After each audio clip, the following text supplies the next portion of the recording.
So let me ask you a personal question. Does this, with all the medication and everything, does this interfere with you and Amy, doing whatever? What kind of shit is that to ask?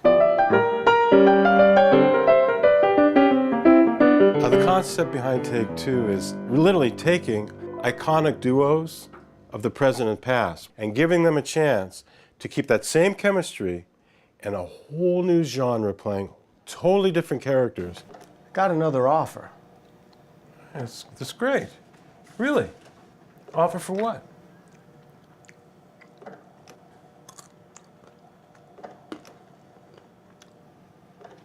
My kidney.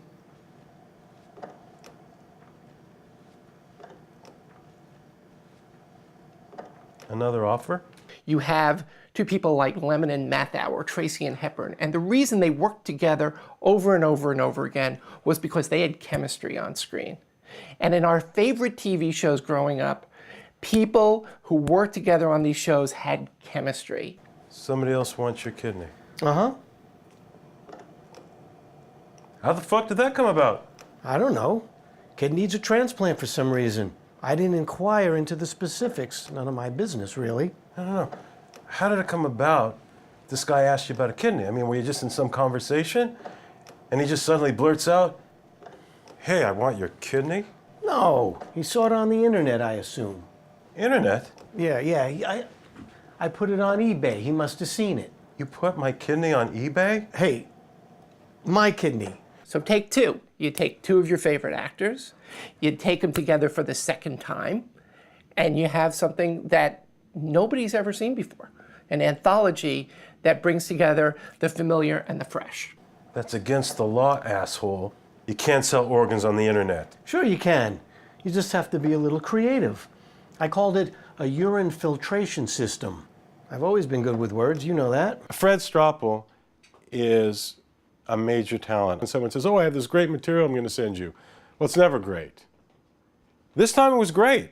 And what did this guy offer? 50,000.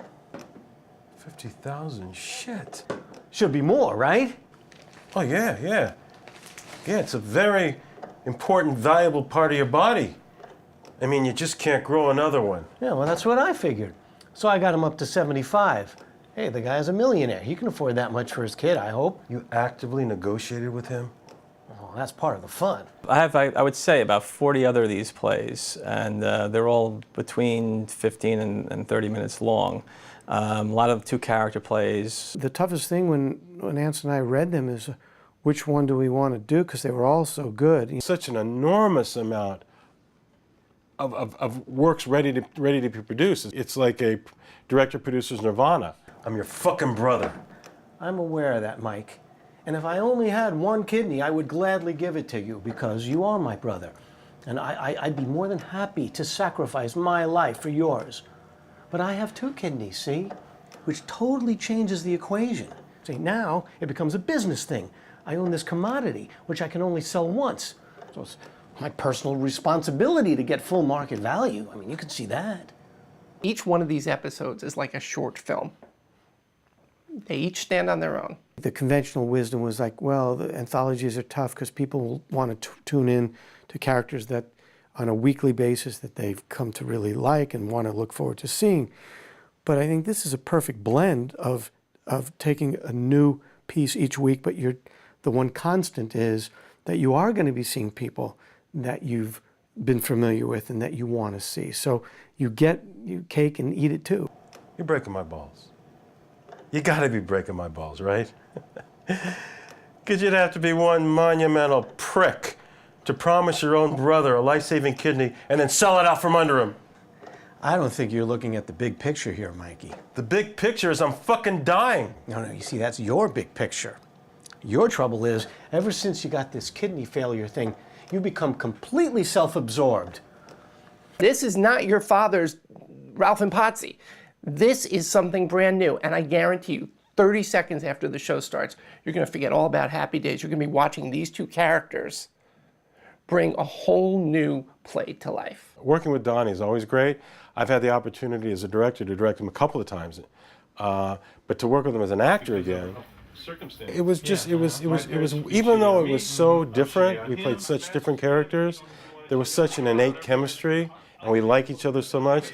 It was just an opportunity to have just a wonderful creative time. To see him in front of the screen again, and to see him with Donnie again, was just real magic. You're that same scammer, and this one's gonna backfire on you just like all the other times. But I'm not gonna be there this time. I'm not gonna be around. You know why? I'm gonna be fucking dead. See, this is why I hate coming here.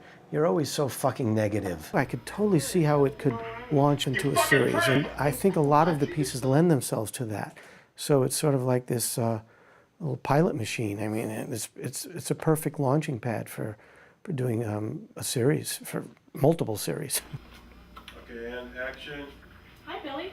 Hi, Amy. You want? Other actors are going to want to be involved.